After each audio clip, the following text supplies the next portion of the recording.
rantai pasok adalah suatu langkah untuk mengantisipasi, menganalisis, dan mengelola alur pasokan baik dari teknologi komunikasi, informasi, maupun layanan produk. Tujuan dari manajemen risiko rantai pasok adalah untuk mengurangi dampak negatif terhadap operasional, reputasi, dan keuangan perusahaan. Untuk berhasil dalam manajemen risiko rantai pasok, perusahaan perlu memiliki risiko baik yang belum diketahui maupun yang sudah diketahui. Yang kedua, perusahaan perlu memantau kinerja pemasok secara berkala. Dan yang ketiga, perusahaan perlu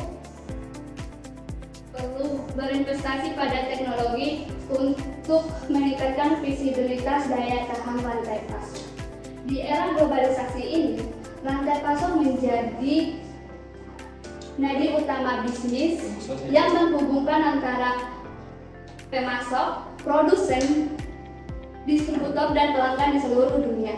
Singkatnya, manajemen risiko rantai pasok bukan hanya membekali perusahaan di saat krisis, tetapi mengantisipasi, mengurangi dampak, dan bahkan berkembang di tengah pasar global.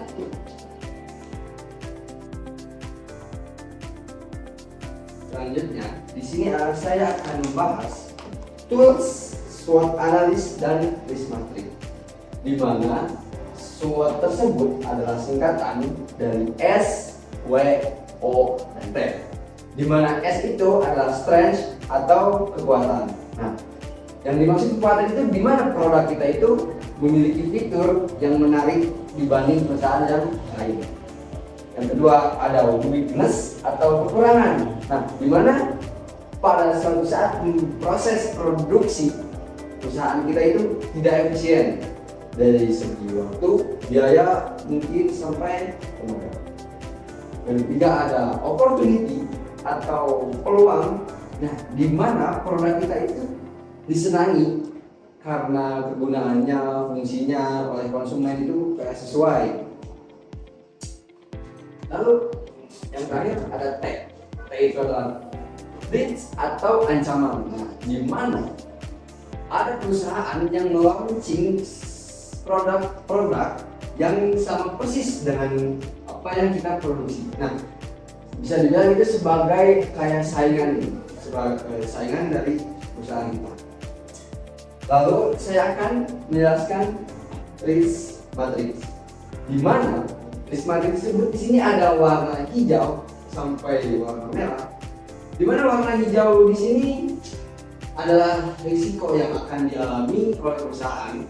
Itu masih dibilang oke lah, masih bisa ditangani gitu. Nah, kalau sudah sampai di bagian yang merah, itu di mana perusahaan itu bisa terhenti produksinya karena risiko yang sangat tinggi. Bila ingin tahu penjelasan dari risiko manajemen di SCM ini akan dilanjutkan dan dijelaskan oleh rekan saya. Kali ini saya akan menjelaskan tentang studi kasus di materi pokok kita tentang risk management in supply chain, atau istilah yang lebih umumnya itu supply chain risk management. Jadi di sini saya ini akan membahas studi kasus yang dijelaskan di presentasi ini, itu tentang studi kasus pembibitan ikan lele ikan arif. Kenapa saya milih pembibitan kasus pembibitan ini untuk risk management?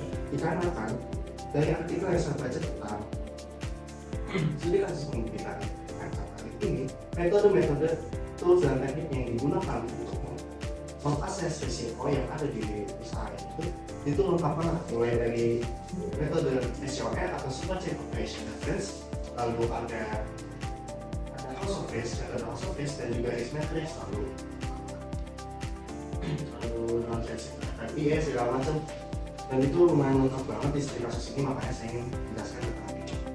Nah, pertama-tama metode SOR ini dipakai di usaha ini itu untuk memetakan 5 tahap yang lengkap di suatu supply chain perusahaan atau usaha, dimana dalam proses inti SCRM ini ada 5 tahapan, yaitu plan yang pertama, source, make, deliver, dan return. Tapi di sini saya akan membahas tahap yang deliver aja dulu.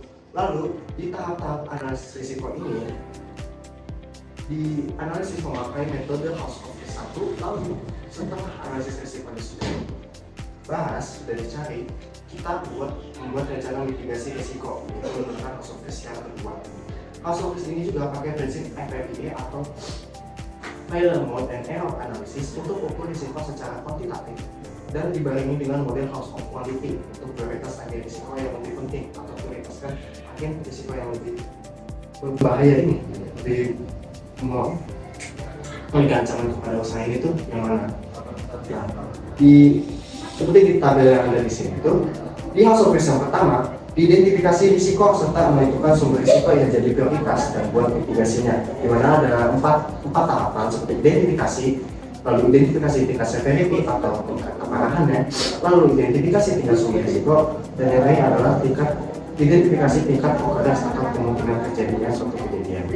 Lalu di tabel yang sebelah ini ada tabel untuk analisis risiko untuk mitigasi risiko, di mana itu menggunakan House of Risk 2, di mana ada beberapa tahapan. Yang pertama ada pilih sumber risiko berdasarkan nilai ERP atau Aggregate Risk Priority-nya untuk setiap agen, lalu identifikasi tindakan mitigasi yang efektif, menentukan hubungan, menghitung nilai total efektivitas, menentukan besaran efek kesulitan, hitung rasio, dan menentukan efektivitas setiap strategi ini. Bisa dilihat di sini ada tahapan ya, ada tahapan dari mulai tahapan deliver, kegiatannya apa aja, lalu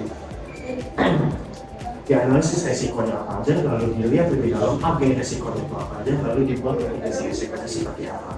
Dan di tabel yang selanjutnya ini itu ada hasil tabel risk matrix-nya.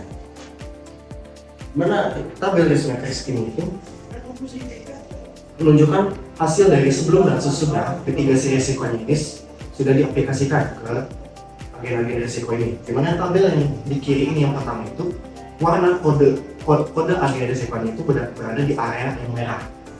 Tapi setelah mitigasi risikonya sudah di-apply, kode-kode agen risikonya berpindah ke area hijau, yang berarti ini tuh mitigasi risikonya dinilai efektif, lumayan efektif banget buat mengurangi agen risiko yang ada di sini, karena 3 agen risiko yang ada di tabel risk matrix ini itu memiliki risiko dan tingkat keparahannya itu yang lumayan tinggi. Nah, itu adalah hasil dari mengakses risk management, mengapply risk management di suatu usaha.